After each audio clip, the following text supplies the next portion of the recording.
Hello friends, मैं हूं कामना। आप सभी का स्वागत करती हूं अपने यूट्यूब चैनल कामना लोकगीत में। तो मैं आज बेटी को नहलाते समय का गीत लेके आई हूँ। अच्छा लगे तो लाइक कमेंट कीजिएगा।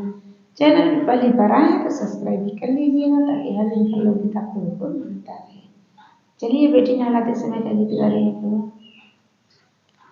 ए जी बड़े बड़े बूंदवा बरसया गना, ए जी बड़े बड़े बूंदवा बरस आंगना, ए जी के कर दियावा भीजली अंगना, ए जी के कर दियावा भीजली अंगना, ए जी के कर दियावा भीजली अंगना, ए जी बड़े बड़े बूंदवा बरसया अंगना, ए जी बड़े बड़े बूंदवा बरसया अंगना, ए जी जनक जी के दियावा भीजली अंगना, ए जी जनक जी के दियावा भीजली अंगना,